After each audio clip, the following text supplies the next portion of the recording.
ลัคนาราศีกรกฎเป็นช่วงดวงก้าวหน้าอย่างรวดเร็วอาจจะได้รับภาระสร้างบุญสร้างกุศลใหญ่หรือผู้ใหญ่มอบหมายภาระหน้าที่การงานต่างๆให้จะมีลาภลอยลูกหลานบริวารก็พึ่งพาอาศัยได้มีความสุขใจสำราญใจอยู่พอสมควร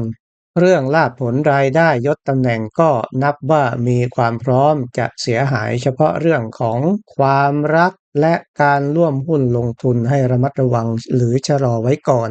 จนถึงเดือนธันวาคมนะครับส่วนเรื่องของโชคลาภวาสนาในวันที่หนึ่งก็ให้ตามวัดตามวาบัญชีเรื่องการเงินของวัดของวาหรือที่ให้ตอบแทนแก่พ่อแม่ครูบาอาจารย์จะนำลาภผลมาให้จะมีลาภดีผลดีรวมทั้งคณะและผู้ติดตามเพื่อนพี่น้องผู้ใกล้ชิดนะครับเอาตามที่ปรากฏเป็นบุญเป็นกุศลอย่าไปคิดเองเองจึงจะมีลาภวันที่16พฤศจิกาพ่อแม่ครูบาอาจารย์ที่อยู่อาศัยพาหนะที่ใช้ในการเดินทางไกลหรือวัดวาอารามที่ไปทำบุญจะนำลาภนำผลมาให้และให้ดูเกี่ยวกับค่าใช้จ่ายเพื่อเพื่อนพี่น้องสังคมเป็นค่ายูกยาข้าวปลาอาหารต่างๆนะครับ